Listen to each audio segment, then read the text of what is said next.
Konene. So kuna story fulani nilifind very interesting on Sunday. Ilikuwa ni story na Waititu. Kuna msee alikuwa ameandika Ferdinand Waititu who's supposed to be in jail spotted at a hair transplant clinic. So when I saw this I was like maybe this is an old image and so nikaangalia kwa wall nikacheki imeandikwa artistic hair transplant center. So what did I do? Nikaenda Instagram nika search artistic hair then ikatokea. Alafu who did I find there? Ilikuwa 13 hours ago, former Kiambu Governor Ferdinand Waititu, thank you for trusting artistic hair transplant center. So what I don't know is this an old image that maybe this transplant center was holding on to and they've decided to release it, or is this a new image? Because the last time I checked, this dude was supposed to be in jail. Paka kama kawaida unajua msemaga mimi tu kutumia Google msema kweli. Yeah? So Google msema kweli nikabaki nimeandika Waititu freed. Then a few articles zikatokea 23rd of April 2025. Former Kiambu Governor Ferdinand Waititu and his co-accused have been allowed to amend their application seeking to be freed on bail. So hiyo iko nini. Then on 8th of May kulikuwa na Waititu to remain at Kamiti maximum security prison. Hiyo ilikuwa hivyo. Alafu pia kulikuwa na gani tena. Then ya 26th of March na 26th. So with all this hakuna any point where he talks about him being freed. I think hii moja ya 8th of May ndio nasema that his bail hearing ilikuwa ni makamu governor Fernandito appeal has been set for hearing on June 18th. So June 18th ndio walikuwa nafaa kuset the bail hearing. So I don't know if the bail hearing happened and he was freed and none of us heard about it. That's one thing that I don't know. But what I know is this dude should be somewhere in jail, but he's free. Not just free, but free doing hair transplants. Like, damn. Okay, hii country iko na nini? So hapa I think either artistic hair au nini artistic hair ndio wanafaa kutuambia ama gava ituambie when was this guy freed, because I don't know. But still talking of the government, one person that we have to talk about the Matiang'i.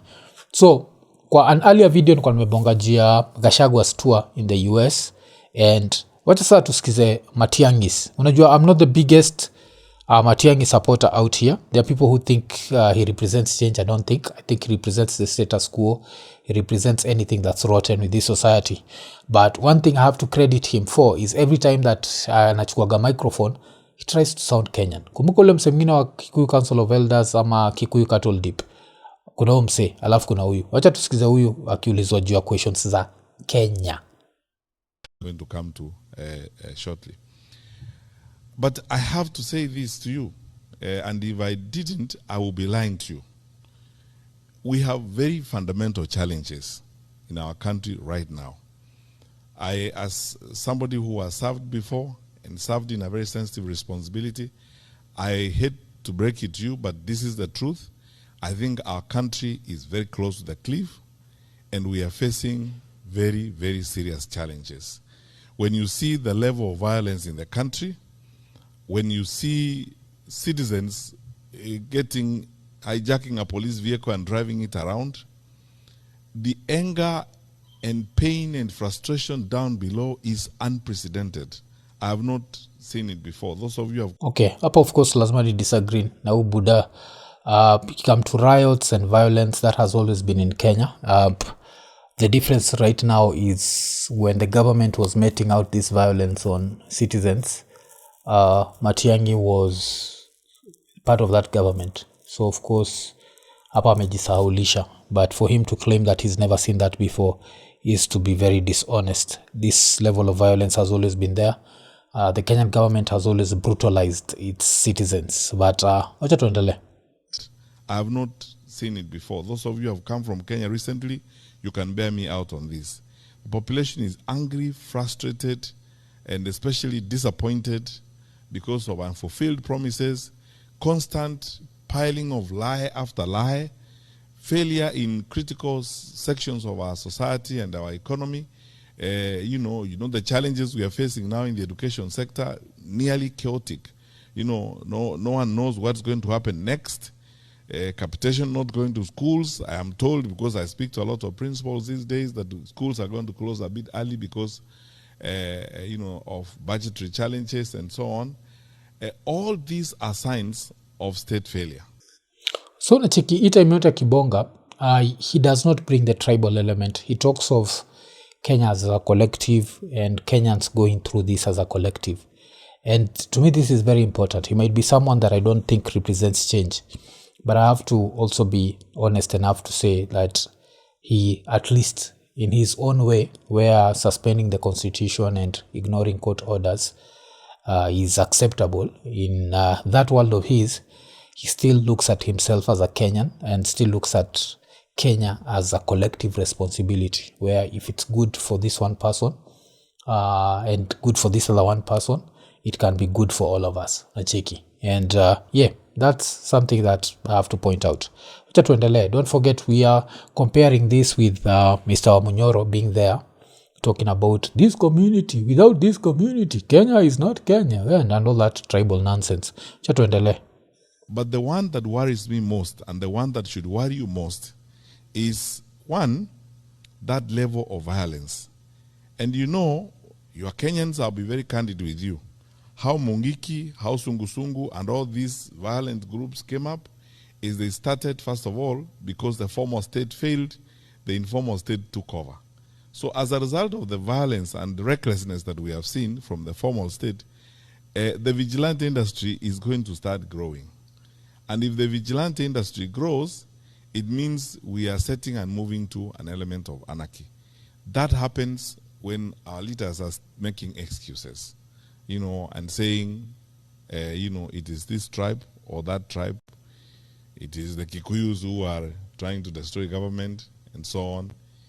I said in public the other day when I was in Kiambu that, this has been essentially a history of excuses. In the first Nasikia akibonga a history of excuses, and right now the government is pushing the narrative that the only community that's not happy is the Kikuyus. Everyone else is happy, and the Kikuyus are not happy. Why? Because the president is not Kikuyu. So this narrative is really being pushed, and this is the reason why if you see me criticizing characters like Gachagua, because they are the people who push it back to tribalism. Like, this is not a tribal issue, this is a Kenyan issue. This is something that we are all going through as a collective, and we are unhappy. And for someone to try and turn it into a tribal thing, it's very tricky. But this tribalism thing has been pushed even during his time. Imepushiwagwa. And I mean during his time as part of Uhuru's government. That's why kumkao time ukienda usearch Nairobi business community, unachiki mafala fulani kuna marungu, watu wakikuja, watu Raila tuta, unachiki kulikuwa na that nonsense. It's always been pushed where you feel like Nairobi is run by one community, Nairobi is run by none, and Nairobi has business people from all over. And that's why Nairobi is Nairobi. Like ujuagi hata ukibonga na mse, uzabonga na mse for like 2 years na ujuagi jina yake ya mwisho. Ma ujuagi nini, because Nairobi is that. You never know who is who. Utafikiri uni mse ni mjaka au upate si mjaka. Ufikiri uni msaperi upate si msaperi. I think majuzi nilipata na boy fulani mfano iko nini. Alafu ndio akaniambia, buda ni aje, unajua buda wangu aga mjaka. Naangalia mse mwenyewe ni kali mjaka hata kidogo. Lakini mother ni Mwarabu. Like, oh, okay. Damn, that's a combination, what a gwan. Hii combination ilianzia wapi jo? Damn, okay, nimedigress. Wacha tuendelee. This has been essentially a history of excuses. In the first year of the administration, they said it's Uhuru and his administration that left us empty coffers, that didn't do anything, and so on. Whole year. The following year, it was Raila and Azimio and the Luos who are bringing maandamano and causing problems. Whole year gone. The third year, it is ni Wakikuyu wanataka kuharibu serikali. The fourth year, it will be ni Wakisii na Wakamba na Waluya wanataka kuharibu serikali, and so on and so forth. That's why I said there's nothing wrong with our country, except that we elected through a democratic process incapable leaders who clearly, sometimes you wonder whether they had a plan to govern. So, umechikia hapo vile ame break down hiyo story ya excuses. So, yes, kulikuwa na ile time ya Azimio, walikuwa hapo na zile masufuria zao. alafu of course the Gen Z protest happened last year. Somehow they held back, and then Gachagua left. They didn't expect Gachagua to have an effect. So now when Gachagua left and he had an effect, now the excuse is it's the Kikuyu community that's unhappy that the president is not Kikuyu. And of course, that's why we need to walk away from the tribal narrative, because this is what the government wants us to do. Turn this into a tribal affair. Be like, sisi tuko sawa, wale tunda wako sawa. Na unajua kwa nini wako sawa? Ni juu president wao, president si msapere. Hiyo ni ujinga. I don't think kuna msapi yote amekaa chini ana worry juu ya tribe ya president. Tribe ya president inakuwaga, it's one of those things that are sold to people. And I think people who've come to notice that it's a lie has to be Kikuyus. Because walikuwa na Kibaki, and the ones who are poor are still poor. Wakakuwa na Uhuru, the ones who are still poor are still poor. Did these two presidents do something good? Yes, they did some good, but were there direct benefits for the lower Kikuyu class? No. The people who benefit from tribalism are wale wasoko pale juu in the political class, and people who are connected business-wise, the people who will get the tenders and such stuff. The rest of the people, we are out here tukifaitia crumbs tu. Hakuna kitu yote like advantage, but ilikuwa poa kucheki umse akibonga juu hiyo. Or they had a plan to do something else. Because if they had a plan to govern, we will not be in the state in which we are. And now, I want to answer the first question, Kathy, you asked. What would be the difference? I want to be absolutely frank with you. I am here and I am interested in running because I believe that I will offer better management and better coordination of government than what we are seeing.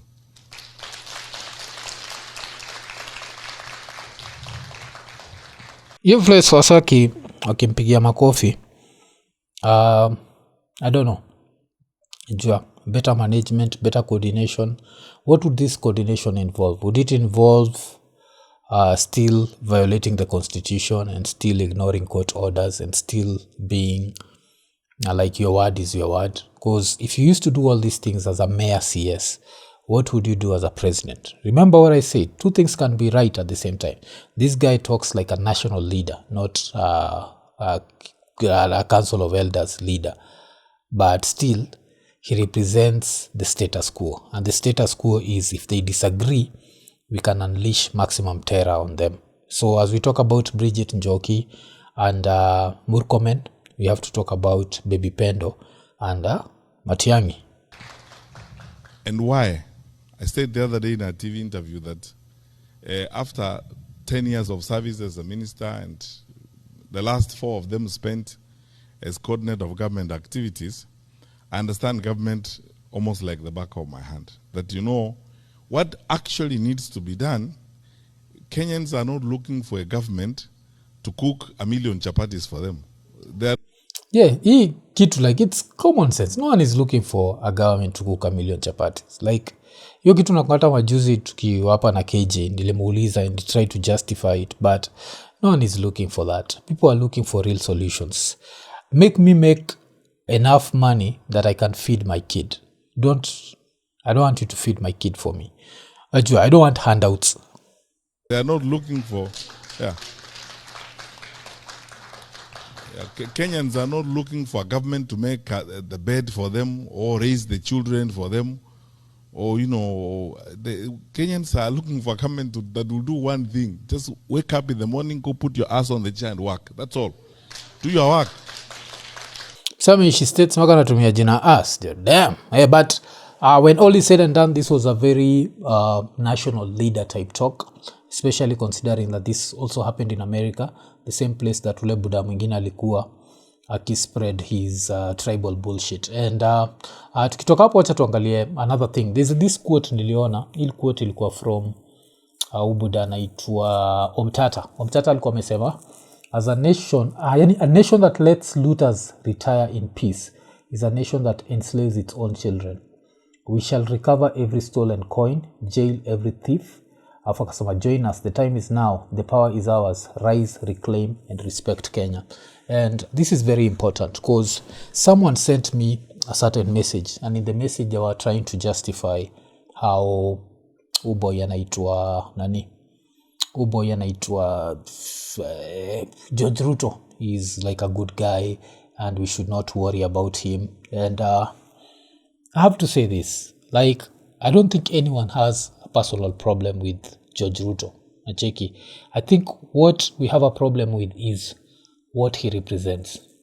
Yes, he's invested in a Matatu, but the father needs to be thinking of a national public transport system. And when I hear you've invested 14 million in a Matatu, that's not the sort of industry to invest 14 million, unless, because it makes no financial sense. Kuna watu walikuwa nasema hiyo matri I think inabeba to 25. I don't want to know how much it's charging every time inabeba to 25, because umesikia hii haiendi Ronga, I think inaenda Emba. And how much is it charging per seat for it to be profitable, for you to be able to make your 14 million? Kuna watu of course wamebonga juu ya this being about preserving the culture and all that nonsense. So kuna I think boy anajita Mburu Tome alibaki ameandika, Mwaf, I read this Instagram from this lady. Probably what we need to do is really give him a chance to speak. Muite muongee, keep up the good work. So uboy alikuwa anataka niite George Ruto tuongee. If I had a chance to talk to George Ruto, I'd take it. Unajua, does that mean that I'd be cancelled? Kuna fala iliandika, mimi najua kuanzia Mwafa sema anaweza kaa chini na Kasongo, nilibaki nimeamua jo hiyo iko nene siwezi watch. Iko nene. Alafu yora yako na expect that niko pale nikilia jo yezi watch. Kwenda huko, if I got a chance to sit down with the president, I'd take the chance. You know why? Because I'm a podcaster, and that's what podcasters do. They sit down with people they agree with and people they disagree with. Eko nene. So, nime-interrupt show kukupatia some good news. Are you in the UK? Are you in Canada? Are you in Europe? You know what? Good news. Lemfi imefika jo. So, ukiwa masaiza US, ukiwa UK, ukiwa Canada, ukiwa Europe, bado unzabaki umetuma pesa through Lemfi. No sahau, Lemfi ukupatiaga the best exchange rates. Na pia, ile story ya $20 cashback on your first transaction, ile equivalent to $100, hiyo bado iko. So, unangoja nini jo? Usahau, tumia promo code ikonene. Yes? Alafu, pia kitu moja na nibamba saizi juu ya Lemfi ni the fact that si lazima ubaki umeseti do kwa your mobile wallet, uzabaki umetransfer do direct from your debit card ikikuja. Alafu the exchanges themselves zinakuwaga instant. Alafu saizi pia kitu mushina nikiambia wasi wako US, jua still unzalipa bills za maparo ka uko maju. Unzalipa aje? Because till numbers na pay bills pia ziko supported na Lemfi. So nangoja nini? Baki umeinstall Lemfi. Yes? Na umesikia vile nimesema US, UK, Canada, Europe. Chukueni Lemfi, chap. Ka huko Dubai, masaiza UAE, Lemfi ina come soon. Alafu msisahau jo kutumia promo code ikonene. Unangoja nini? Lemfi, international payments for everyone. Let's go back to the show. So, but wacha sasa nifungue link. So link inaenda kwa dem anaitwa Waja Shamim. So wacha nicheki vile Waja Shamim alikuwa ameandika. Let me take this moment to congratulate Captain George Ruto on the launch of his new Matatu Mood, a vibrant and bold addition to Nairobi's public transport culture. It's youthful, expressive and daring, just like him and the Gen Zs. But for me, it's deeper. I've interacted with George in the aviation sector. He's a licensed pilot. I've seen his passion for flying, his love for football, and his quiet strength. He doesn't make noise, he moves with purpose. Earlier this year, I posted an advert about job opportunities in Dubai.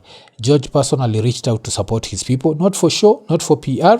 He paid for passports, visas, police clearances, and tickets in full for 30 young people who approached him for help. That's commendable. If he did that, that's good. And of the fact that it was not for PR, that's also good, because the sister always rubs people wrongly. Alafu akaendelea. On the day they were flying out, he boarded the same aircraft with them. He wanted to be sure they were okay. He didn't want publicity. He just wanted impact. That's also good.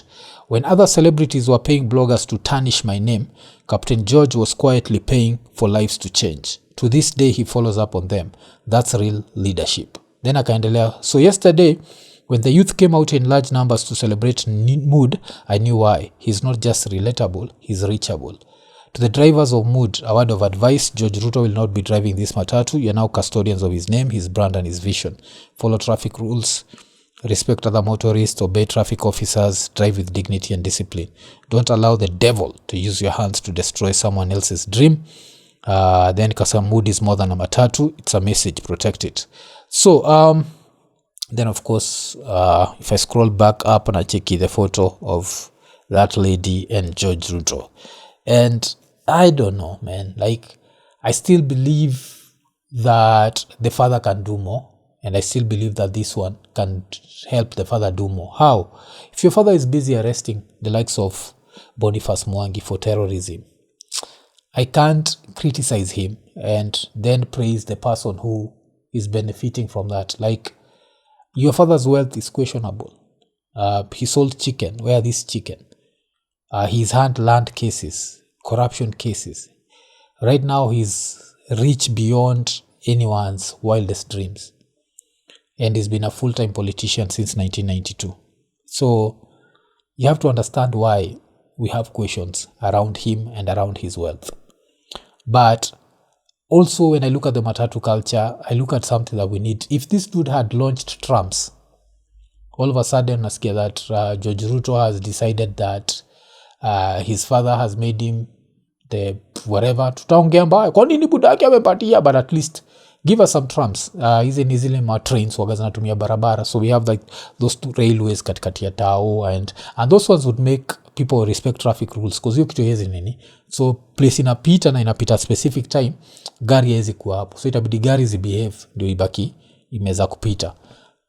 I think that I'd respect. Hizi stories are handouts. Handouts are good. And but what about policies? Policies would be better. Unacheki hiyo design ya like even for Kenyans to go and look for opportunities abroad. People look at it as something that's supposed to make us happy but no one wants to leave home. I mean, interact na watu wengi hata during iko nini ile time so open appliance. I've had a lot of Kenyans say that they not stay in the foreign countries that they are staying in if they could earn the same amount of money they are earning in Kenya. Some go as far as saying that anyone who earns more than 300 Gs per month upper Kenya should not be thinking of going abroad, especially to start from scratch again.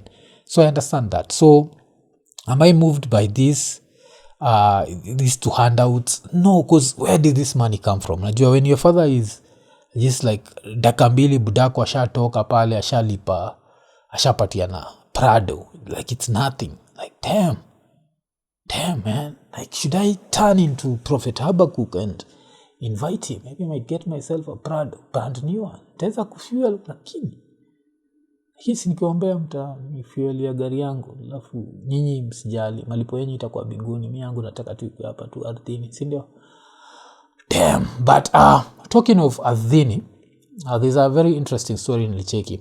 I didn't follow up on it, but nilisikia juu yake, nilifanikiwa interesting. Kulikuwa na kama mse fulani anaitwa, I think anaitwa Sparky Eyebrows. Alafu ilikuwa that Sparky guy wa Eyebrows said people above 35 with no car kwa Super Metro are lazy.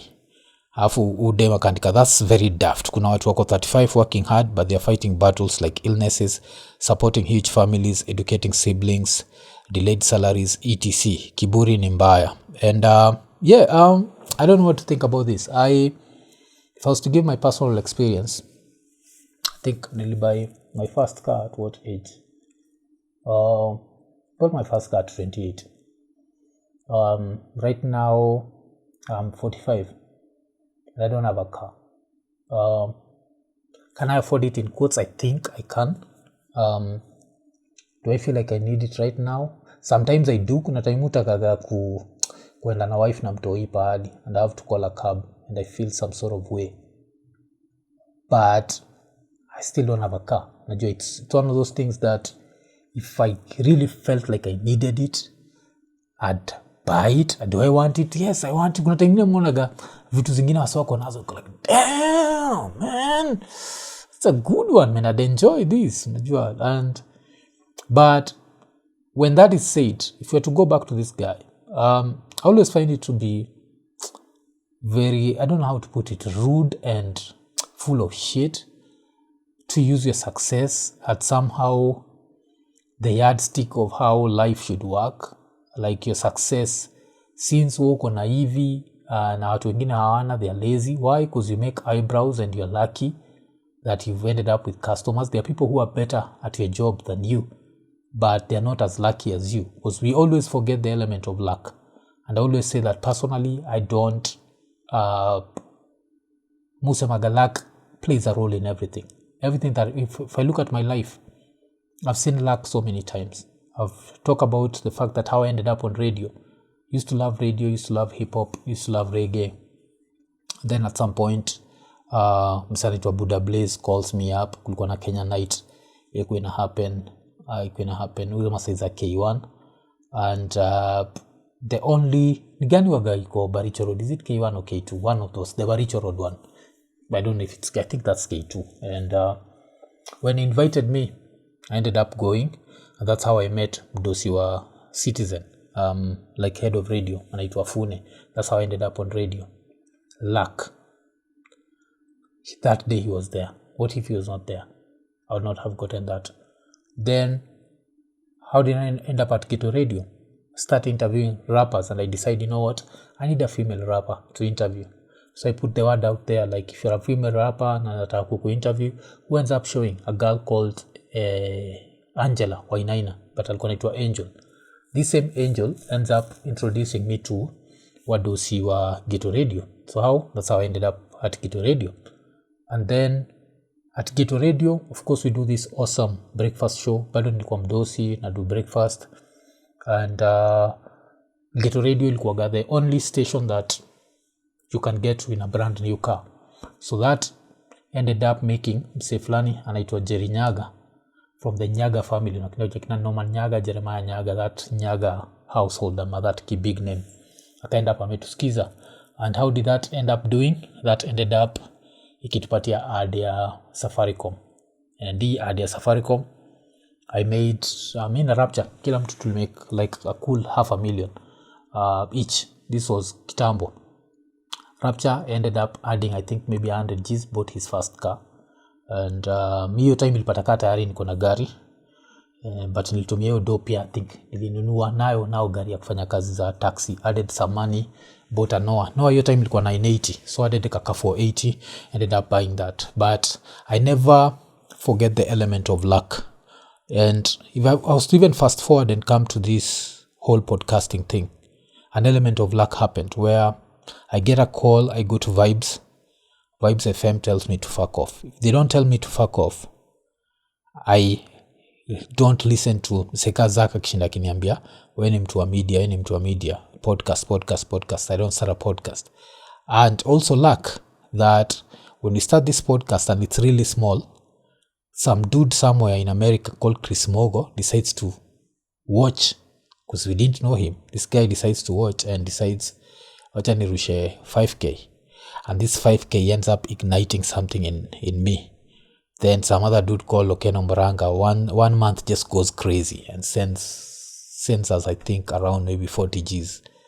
Then there's another one, crazy one, called the Silent Patron. Yes, the Silent Patron goes wild also. Ends up, you understand, easy vitu zote. So luck plays an element. Another time, another one, anaitwa mse tulikuwa naye chuo, Ulemia was 1 year ahead of him. Boy, tunamitaga Feeding Gears, ends up somehow listening to the podcast and discovers, you know what, this guy was also in Starehe, decides to support. So luck plays a big role. Episode 111 happens. Now, Isakan mekuruka, but just know that I appreciate you. Episode 111 happens and some other girl, and we are with Winnie Odinga. And then another girl by the name of Blessed 112 watches and decides to also go crazy with the support. So I never take luck for granted. Luck plays a role. People will always lie to you that in life, all it takes is hard work. There are a lot of hardworking people, but some have been lucky, some have not been. I'm sure kuna greater footballers in this world than Ronaldinho and Messi, but they got born in the wrong countries. Even the place where you're born can be all about luck. And you're born in the wrong country, you're good at football, you end up nowhere. Mupatenaga story, tulikuwa na, when you think about football in Kenya, apart from being surprised that there's an Aldrin Kibet, because don't forget, tukisikia Lunga yuko majuu, na kwa kweli ni Mjaka, tusikie Mariga, Wanyama, ni Waluya, we associate them with football. We don't associate Kalenjins with football. You look at Aldrin Kibet, saizi yuko majuu. But do you know who, according to me, should have been in football? It's some guy you'll never know about. Kuna boy flani tulikuwaga seko na yeye, anaitwa George Kimodho. That dude ilikuwa inashika ball hivi, like unaona kila mtu anaogopa cause hautamnyang'anya ball. It's like the ball is magnetic kwa mguu yake. This dude never pursued football. In another country, if this dude was born not in America, he was born in England, France, this dude would have ended up being a professional footballer. Right now, he'd be earning some crazy money because this was talent that this dude never even played for Harambee Stars. That dude, the last time nipata naye alikuwa ameanza kwenda gym, alikuwa amefura muscles. I was like, damn, but that's Nini. So I don't know kind of digress, but let me go back to Sparky Eyebrows. Do your thing, enjoy your Porsche Cayenne, enjoy your success, but don't shit on other people. Just because you're fully booked and women have decided to do that crazy shit to their eyes, never made sense to me why women do that dumb shit, but somehow they do it. They end up looking funny, whatever, and that's something they do for themselves and their girls. They're like, oh, look at my eyebrows. See, come a boy to consider. What the hell are you doing? Why are you wasting money?